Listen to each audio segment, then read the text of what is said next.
Hello guys and welcome back to the next video of Little Scholars where future lies in your own ability। भाई आपको शर्मा जी वर्मा जी ये तो बहुत याद होंगे क्योंकि मैं अक्सर नाम लेता हूं इन शर्मा जी वर्मा जी के। जब रिजल्ट आता है ना तो ये शर्मा जी वर्मा जी के फोन बहुत आते हैं, ठीक है, बहुत आते हैं। पूरे जिंदगी याद नहीं करेंगे हमारे शर्मा जी वर्मा जी, लेकिन जिस दिन रिजल्ट आने वाला होगा ना तो फोन की घंटी बजेगी धड़ाधड़। अरे ये वर्मा जी का हेलो, आपके बच्चे के कितने नंबर आए हैं, कितना 10th में रिजल्ट आया है। और जब वो सुन लेते हैं ना कि भाई बच्चे के आए हैं 97, तो शर्मा जी जलना चालू हो जाते हैं। हीटिंग इफेक्ट आ जाता है शर्मा जी में, यानी कि धड़ाधड़। तो यानी कि आज की क्लास हम लोग पढ़ने वाले हैं शर्मा जी वर्मा जी के ऊपर, यानी कि आज का टॉपिक रहेगा हमारा heating effects of electric current. कि कोई डिवाइस अगर हीट हो रहा है तो क्यों हीट हो रहा है, एक डिवाइस के अंदर क्यों गर्मी जनरेट होती है, क्या कारण है जिनके ऊपर वो डिवाइस हीट करता है। तो आज का जो टॉपिक रहेगा that is completely based on heating effects of electric current and its application. सबसे इंपॉर्टेंट कहानी याद रखना, हो सकता है ये लेक्चर आपको आने वाले 2021 बोर्ड एग्जाम्स के अंदर लगभग 3 नंबर दे जाए, लगभग 3 नंबर दे जाए, या 2 रीजनिंग क्वेश्चन दे जाए कि व्हाई दीज अप्लायंसेस। ठीक है, तो चलिए दोस्तों हम लोग स्टार्ट करते हैं heating effects of electric current and it's applications. हाँ तो भाई ज्यादा विलंब नहीं करते हैं और आज का टॉपिक चालू करते हैं। आज का टॉपिक क्या है, heating effects of electric current. ठीक है, पहले पूछे इनसे भाई ये क्या कहना चाह रहा है। ये बड़ा मायूस सा बच्चा है, ये कहना चाह रहा है भाई बहुत उदास है ये। He's asking कि ये बल्ब इतना गर्म क्यों होता है। भाई लोग गर्म होते हैं, लोगों की जलती है, क्यों जलती है, why the reason behind कि ये बल्ब इतना गर्म क्यों होता है। ठीक है, राइट। हमने पानी में रॉड डाला, ठीक है, हमने पानी में क्या करा, रॉड डाला और पानी थोड़ी देर बाद गर्म हो गया, कमरे में हीटर लगाया, गर्म हो गया, ठीक है ना, राइट। प्रेस आयरन, कपड़े प्रेस कर रहे हैं, तो क्या कारण है इन सब के गर्म होने का, क्या कारण है, what is the reason behind the heating of appliances. ठीक है, ये जितने भी अप्लायंसेस हैं, जो भी अप्लायंसेस हम पढ़ते हैं, आयरन रॉड हुआ, ठीक है ना, और रूम हीटर हुआ, माइक्रोवेव ओवन्स हुए, बल्ब हुए, ये सब जिसके अंदर करंट पास हो रहा है, ये सब गर्म क्यों होते हैं, क्या रीजन है इनका गर्म होने का। ठीक है ना, उनके गर्म होने से पहले मैं आपको एक छोटा सा एक एग्जाम्पल देना चाहता हूं, थोड़ा सा आप वो देखेंगे तो you will get more cleared view. आइए देखिए, ये भाई साहब हैं, ही इज ट्राइंग, ऊपर पूछने की कोशिश कर रहा है, ठीक है ना, ये यूं भागता हुआ जा रहा है, मुझे ऊपर पहुंचना है, और यहां से ये भागना चालू हुआ, हाथ में बैग है, लिफ्ट बंद है, मेरा इंटरव्यू है, मुझे 4थे माले पे पहुंचना है, फटाफट से पहुंचता हूं मैं बहुत तेजी से, एक यूं धीरे धीरे। भाई एक बंदे का इंटरव्यू शाम को दिन में 10:40 पर है और दूसरे बंदे का इंटरव्यू 11 बजे है, सेम फ्लोर के ऊपर, और ऑलरेडी 10:30 इज देयर। बंदा लेट हो गया, बॉम्बे के ट्रैफिक में फंस गया, 10:30 बज गए, अब बोले 10 मिनट, 4थे फ्लोर पे पहुंचना है, थोड़ा सा कॉन्फिडेंस भी गेन करूंगा तो 5 मिनट पहले पहुंचू तो अच्छी बात है, 6ठे फ्लोर पे पहुंचना है, लिफ्ट खराब पड़ी है, बोले मेरी तो किस्मत ही फूटी है यार, बोले लिफ्ट भी खराब है, लेट भी हो गया, ट्रैफिक के चक्कर में, पहले कोरोना चल रहा है, बोले नौकरी है नहीं, एक गलती से मिल रही थी और लिफ्ट बंद है, क्या करूं, कैसे पहुंचूं। तो बंदे ने कहा चलो फटाफट, दोनों बंदे पहुंचे, ठीक है ना। दूसरा बोला यार मेरा 11 बजे, इज मूविंग लाइक कतिया करूं, तो वो धीरे धीरे हौले से, है ना, वो आराम से चल के जा रहा। बोले भाई तेरा इंटरव्यू है, पहले तुझे पहुंचना है, मुझे बाद में पहुंचना है, मुझे तो बाद में पहुंचना है ना, तेरा खत्म होगा तभी तो मुझे मिलेगा, तेरा खत्म होगा तभी तो मेरा होगा। Is a kind of a very selfish person, ठीक है ना। ये बोला भाई मुझे तो जान दे, ये भागा, धड़ाधड़ भाग रहा है, पहुंच तो गया भाई 10:35 पर, 5 मिनट में इसने 6 माले चढ़ दिए, 5 मिनट में 6 माले चढ़ गया।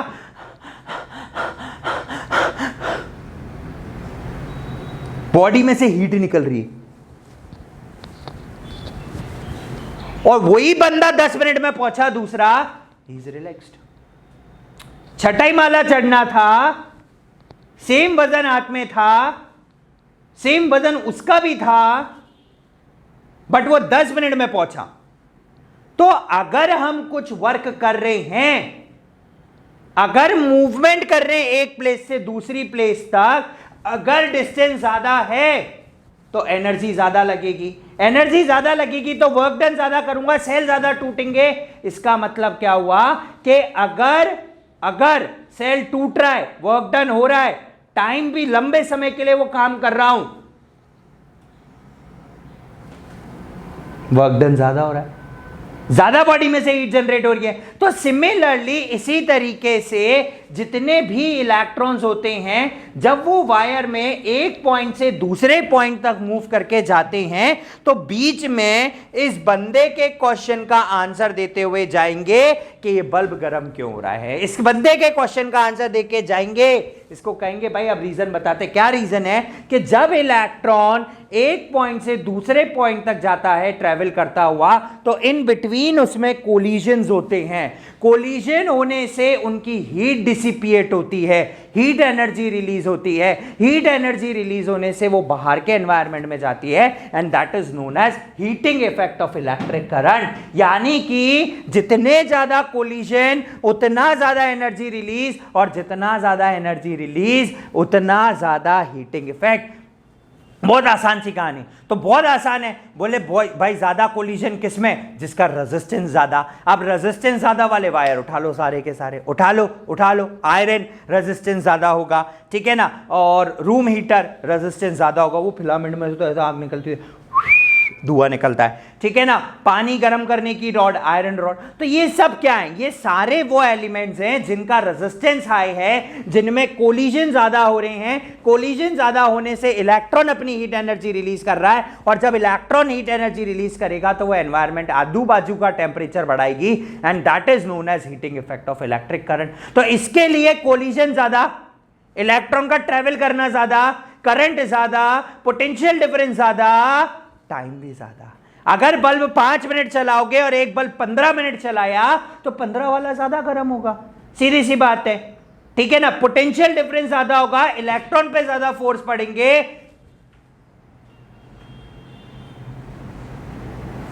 ज्यादा तेजी से ट्रेवल करके जाएगा, उतना ही करंट ट्रेवल करेगा। तो बहुत आसान सी कहानी हो गई। तो ये सारी चीजें एक दूसरे से इंटर रिलेटेड है। तो maximum potential difference, maximum force लगा, ज्यादा इलेक्ट्रॉन ट्रेवल करके गए, ज्यादा इलेक्ट्रॉन ट्रेवल करके गए तो ज्यादा कोलिजन हुआ, ज्यादा कोलिजन हुआ तो हीट डिसिपिएट ज्यादा हुई और हीटिंग इफेक्ट ज्यादा हुआ। ज्यादा लंबे समय के लिए चलना है तो ज्यादा हीटिंग इफेक्ट शो करेगा, ठीक है। Is that clear? तो what are the heating effect? जब इलेक्ट्रिक करंट किसी भी हाई रेजिस्टेंस वायर, तो यहां पर टेक्निकल टर्म यूज हुई हाई रेजिस्टेंस वायर, बट उसका अंदर का मसाला तो हम जानते हैं। हाई रेजिस्टेंस का मतलब होता है इलेक्ट्रॉन्स के बीच में कोलिजन ज्यादा होना, ठीक है। The resistance wire become very hot due to collision between the charge particles, result in the liberation of huge amount of energy. This is called heating effects of electric current. This is called heating effects of electric current. और बहुत आसान है ना, बहुत आसान समझो। तो दो दोस्त हैं, दोनों के पेरेंट्स भी आपस में फ्रेंड्स हैं। एक की दोनों साथ पढ़ते थे, साथ पेपर भी देने गए, अच्छे पेपर हुए, ठीक है ना। एक की 70 रह गए, एक की 90 हो गई। What will be the effect? जिसके कम थे उसको गुस्सा आएगा, उसका हीटिंग इफेक्ट ज्यादा होगा, और जितना ज्यादा डिफरेंस होगा उतना उसको ज्यादा गुस्सा आएगा, उसके पेरेंट्स को उतना ही ज्यादा गुस्सा आएगा, ठीक है ना। लेकिन एक 70 एक 80 होता, ठीक है थोड़ा सा तो डिफरेंस है, कोई बात नहीं। एक 70 एक 95 होता और जलती और हीटिंग होती और जल के बुझ जाता है ना। तो इसका मतलब क्या हुआ कि जितना ज्यादा पोटेंशियल डिफरेंस होगा उतने ज्यादा इलेक्ट्रॉन ट्रैवल करेंगे, जितना ज्यादा कोलिजन होगा उतना ही ज्यादा हीटिंग इफेक्ट क्रिएट होगा। Is that okay? तो that is what heating effects of electric current, ठीक है ना? So it is obtained by the transfer of electrical energy into heat energy. Electron transfer हो रहा है एक पोजीशन से दूसरी पोजीशन तक, यहां से इलेक्ट्रॉन निकल रहे हैं, यहां से इलेक्ट्रॉन निकल रहे हैं, और जो इलेक्ट्रिकल एनर्जी वो अपने साथ लेके आ रहे थे, that electrical energy get converted to heat energy by the collisions, और वो फिर रिलीज हो रही है, because energy always remain conserved, ठीक है ना, एक आइसोलेटेड सिस्टम की। तो अब क्या करना है, मुझे पता करना है कि एक वायर से कितना हीटिंग इफेक्ट जनरेट हो सकता है, कितनी एनर्जी लिबरेट हो सकती है, और मैं जानता हूं कि energy is directly proportional to work done.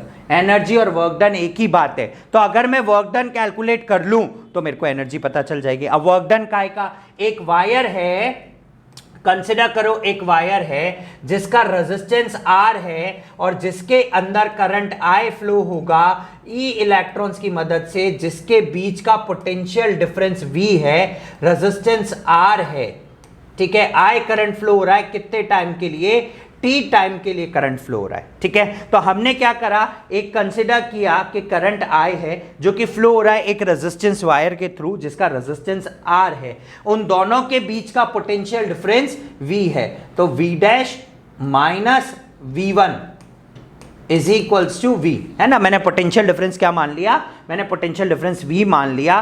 कितने चार्ज फ्लो हो रहे हैं, Q चार्जेस फ्लो हो रहे हैं। तो अब इन Q चार्जेस को इस पोटेंशियल डिफरेंस पे ले जाने के लिए कुछ ना कुछ वर्क डन करना पड़ेगा।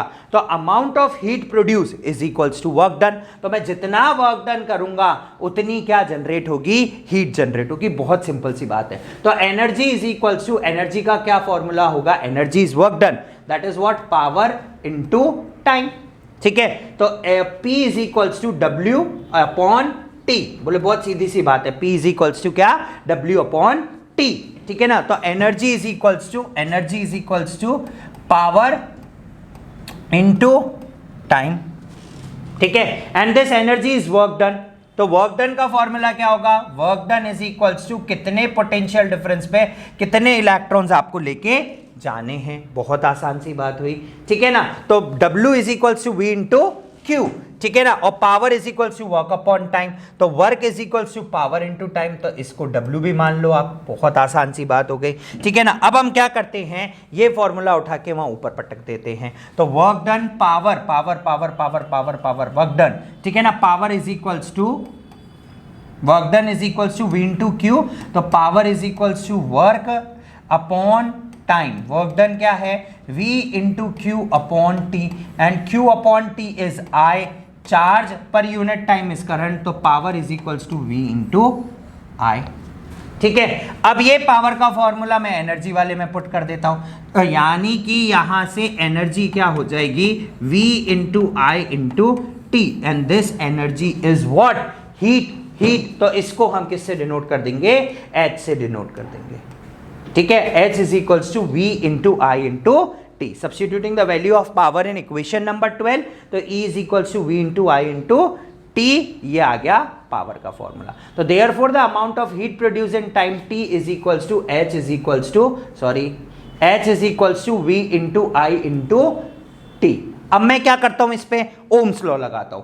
ओम्स लॉ के अंदर V is equals to I into R, तो यहां पर I इंटू आर रखूंगा, तो ये हो गया I into I is I square R T. तो this is known as Joule's law of heating, ठीक है ना। This is known as Joule's law of heating and its SI unit is joule. इसका कहना क्या था कि जूल्स लॉ का मतलब क्या हुआ, जूल्स मतलब energy, heat energy, work done. Law of heating मतलब कि जब भी हीटिंग होगी तो वर्क डन होगा ही होगा। यानी कि हीट प्रोड्यूस जो है एक रेजिस्टर के अंदर, वो किन किन चीजों पर डिपेंड करेगी, एक रेजिस्टेंस ऑफ द वायर, जितना ज्यादा रेजिस्टेंस उतने ज्यादा कोलिजन, और जितने ज्यादा कोलिजन उतनी ज्यादा हीट जनरेट। जितना लंबे समय के लिए बल्ब जलाओगे उतना हीट जनरेट होगा, जितने कम समय के लिए जलाओगे उतना कम होगा। जितना करंट फ्लो होगा उतने ही कोलिजन होंगे, उतना ही, That's it. तो H is directly proportional to I का स्क्वायर, करंट डबल करो हीट 4 गुना हो गई। H is directly proportional to R, resistance double हुआ हीट भी डबल हो गई। And H is directly proportional to T as well. ठीक है, this is known as Joule's law of heating. अगर इसको ज्यादा ऊंचे माले पे जाना है तो ज्यादा इसको वर्क डन करना पड़ेगा, ज्यादा हीट जनरेट होगी. बहुत सिंपल सी बात है. ठीक है, now what are the applications of Joule's law of heating. इसके बहुत ही वायर्स, बहुत ही डाइवर्स, बहुत ही भयंकर और उनके ऊपर बहुत ही अच्छे कंसेप्चुअल क्वेश्चंस जनरेट हो सकते हैं heating effects of electric current के ऊपर. बेसिकली हम जो हीटिंग मटेरियल यूज करते हैं that is made up of alloy. हम प्रीवियस क्लास के अंदर पढ़ चुके हैं कि वो अलॉय का बना हुआ होता है. अलॉय का बनने का क्या कारण? अलॉय के सिर्फ दो कारण. एक, अलॉय का ऑक्सीडेशन बहुत ज्यादा कम होता है, बहुत ज्यादा कम होता है, बहुत हाई टेम्परेचर के ऊपर भी ऑक्सीडाइज नहीं होता, और उसकी विथ स्टैंडिंग पावर बहुत अच्छी है. अलॉय को आप कितना भी जलाने की कोशिश करो, कितनी भी आग लगाओ, कितना भी चिढ़ाओ, वो बोलता है इसमें तेरा घाटा मेरा कुछ नहीं जाता. ठीक है ना? तो वो क्या बोलता है कि इसमें तेरा घाटा मेरा कुछ नहीं जाता. बोले जला लो मैं नहीं जलूंगा, कितना भी जला लो मैं नहीं जलूंगा, और मैं जितने पे जलूंगा उतना टेम्परेचर तुम मुझे नहीं दे पाओगे. इसीलिए सारे हीटिंग एलिमेंट्स, सारे हीट जनरेट करने वाले devices are made up of alloy. सब अलॉय के बने हुए होते हैं. ठीक है ना? राइट. चलिए, it is utilize in the working of electrical heating applications. Number 1 application is electric iron. Press करने वाला वही भिड़े जो प्रेस करता है. ध्यान है ना, भिड़े की प्रेस, तारक मेहता का उल्टा चश्मा. ठीक है ना? That is electric cattle. Cattle पानी करने, गर्म करने की, जिसमें 2 मिनट मैगी भी पकाई जा सकती है. ठीक है ना? हीटर्स, रूम हीटर्स, ठंड लगी रूम हीटर्स, और भी बहुत सारे एप्लीकेशंस है. वाटर का पानी गर्म करने वाली रॉड. ठीक है ना? Utilize in electrical bulbs for producing light as well. Now let's us see some examples here. We having some sort of examples. कुछ एग्जांपल्स मैं आपके साथ शेयर कर रहा हूं. सबसे पहले मैंने क्या लिया, एक बल्ब है ये. ठीक है ना? और ये फिलामेंट है. ठीक है ना? This is filament. ठीक है, और ये फिलामेंट जो है वो टंगस्टन का बना हुआ होता है. टंगस्टन वायर फिलामेंट होता है. ठीक है ना? एक तरीके के अलॉय यूज करते हैं. तो इसमें से जब इलेक्ट्रॉन्स बाहर निकलेंगे, देखिए जब हम इसको गर्म करेंगे, है ना, सप्लाई देंगे, तो इसमें से इलेक्ट्रॉन्स निकलेंगे and electrons get collide with the walls. और जैसे ही वो इलेक्ट्रॉन वॉल से कोलाइड करेगा, वो अपनी एनर्जी वहां रिलीज करेगा, जिसकी वजह से ये गर्म होता चला जाता है. ठीक है ना? In bulb when electrons collide with each other dissipate a huge amount of energy as well as with the walls of the bulb. तो वो बहुत huge amount of energy liberate करेगा, जिसकी वजह से क्या होता है, ये गर्म हो जाता है. अच्छा, दूसरी चीज, इसमें वैक्यूम क्रिएट किया गया. देखिए, वैक्यूम रखने का क्या कारण है कि अगर हम ऑक्सीजन डालते तो ये टंगस्टन हो सकता है इससे रिएक्शन कर ले, क्योंकि टेम्परेचर बहुत बढ़ जाता है. ठीक है ना? बहुत बढ़ जाता है, तो हो सकता है ये इससे रिएक्शन कर ले और ये फिलामेंट वायर क्या हो जाए, ऑक्सीडाइज हो जाए, भाप बन के चला जाए. तो इसीलिए हम इसमें जर्नली वैक्यूम क्रिएट करके रखते हैं. ठीक है ना? इसका बहुत हाई मेल्टिंग पॉइंट है. मैंने उस दिन बताया था 3380 डिग्री सेंटीग्रेड, इतना हाई है ना, लगभग 3300 मान के चलो, है ना, approximately. Second is what, second हमारे पास है प्रेस. ठीक है ना? मैं भिड़े जी से मांग के लाया हूं ये प्रेस थोड़ी देर के लिए, बोले भाई बच्चों को दिखानी है. ठीक है, देखिए प्रेस में यहां पर आपके पास ये एक तरीके से वापस फिलामेंट रॉड लगी हुई है. अगेन ये वायर की बनी हुई है. ठीक है, बाहर पूरा मेटल केस है. मेटल केस इसलिए रखा गया ताकि कंडक्शन हो सके. आप टच करते हो, जल गया, है ना, कंडक्शन हो सके इसके लिए. ठीक है, एक वायर अर्थ से कनेक्ट किया गया है ताकि फटाफट से सारा न्यूट्रल हो जाए, और ये हीटिंग एलिमेंट है. तो rod inside the iron heats up due to high resistance and low oxidation. High resistance और लो ऑक्सीडेशन की वजह से. Last we have a room heater. These are the coils. ठीक है ना? ये भी बिल्कुल इसकी अलॉय की बनी हुई होती हैं. इनसे करंट फ्लो होता है, हाई रेजिस्टेंस होता है, और जब हाई रेजिस्टेंस होगा तो automatically heat generate will be high. ठीक है, this is also made up of alloy. So these are the few examples which are based on the heating effects of electric current. Now one note point. ठीक है, ये क्या कहता है भाई, बहुत काम की चीज है, बहुत काम की चीज है, ध्यान रखना पेपर में आएगी, बहुत काम की चीज है. इन इलेक्ट्रिक फ्यूज, हमने फ्यूज देखा था डोमेस्टिक सर्किट के अंदर. मैंने कहा था जैसे ही ज्यादा करंट आया वो मेल्ट अप हो जाएगा. लो मेल्टिंग पे रख रखा है मैंने. Household wire and the electrical applications fuse has very low melting point. The fuse are having very low melting point and it is always connected in series. Now we have a node point with tungsten metal is used for making the filaments of the electric wire because उसका जो melting point है 3380. मैंने तुक्का मारा था, सही भिड़ गया. देखो तुक्का भी सही लग जाता है अगर कॉन्फिडेंस हो तो. It works without the melting at a very high temperature, having high flexibility and low rate of evaporation, that is low oxidation. तो इसकी बात याद रखना, पिछली बार इसने तुमसे क्वेश्चन पूछा था, ठीक है ना. इस भाई ने तुमसे क्वेश्चन पूछा था कि भाई ये बल्ब क्यों गर्म होता है, तब तुमने आंसर दिया. अब ध्यान रखना, ये कह रहा है पेपर के लिए याद रखो, बहुत काम की चीज है, बहुत काम आएगा पेपर में, ये आपसे जनरली पूछा जाएगा. तो this is what heating effect of electric current. ठीक है, कल फिर मिलेंगे आपके साथ कुछ नए टॉपिक्स के साथ, कुछ आगे के टॉपिक्स के साथ. ठीक है, तो आज की वीडियो के लिए इतना ही. कल फिर आपसे मुलाकात होगी एक नए कंसेप्ट के साथ, कुछ छोटी छोटी मगर मोटी बातों के साथ, इन छोटी छोटी वीडियोस की सीरीज के अंदर और हमारी डायनामाइट सीरीज के अंदर. Till then guys, keep on watching Little Scholars and stay tuned with us. Don't forget to like, share and subscribe. पढ़ते जाइए, क्योंकि पढ़ेगा इंडिया तभी तो बढ़ेगा इंडिया. तो चलिए दोस्तों, अगली वीडियो में फिर आपसे जल्दी मुलाकात होगी. कल का समय ध्यान रहे, आना ना भूलें और लाना ना भूलें. तो चलिए, कल मुलाकात होगी. धन्यवाद.